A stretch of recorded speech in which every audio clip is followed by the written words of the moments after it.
Now at 6, President Donald Trump and Speaker of the House Nancy Pelosi leave Washington for Florida, but they can't leave talk of the impeachment inquiry behind. The president was in the Villages for a planned rally about health care. Nearly 70% of the 125,000 residents of the Villages voted for him in 2016. CBS 4's Joan Murray is live in the Villages. And Joan, even though he was there for the Medicare event, he was still talking about the impeachment inquiry, right?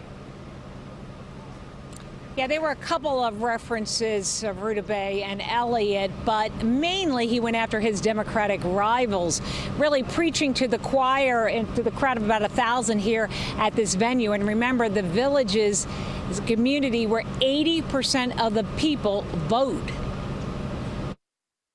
I should be retiring with you. I should be in this audience clapping. But I didn't trust anybody to be standing here because I know what you have. For his first big public speech since impeachment hearings started, President Trump chose the Villages, 45 miles northwest of Orlando, a Republican stronghold and one of the biggest retirement communities in the country.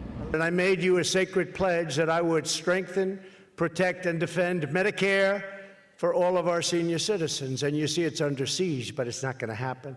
The president signing an executive order on Medicare, he said, will expand services and lower costs while zeroing in on familiar themes. I declare once again that America will never be a socialist country. And that's why they do the impeachment crap, because they know they can't beat us fairly. It'll never end. I'm sorry I smiled. They'll have me. The fake news is back there. Look at all. South Florida, wake up. Trump 2020. Tony Soetoro moved to the Villages from Tamarack 3 years ago. He waited in line with hundreds of other supporters who want a 2016 victory repeat next year.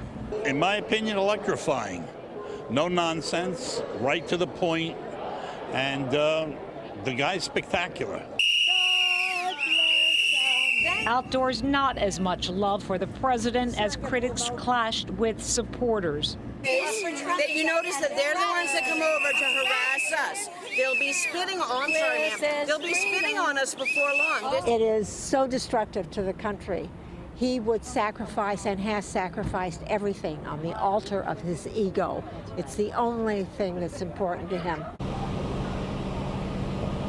Republicans outnumber Democrats 2-1 here in the Villages. Those who could not make it in sat on lawn chairs in front. The president also promising to continue to bring down prescription drug costs. In the Villages tonight, Joan Murray, CBS 4 News.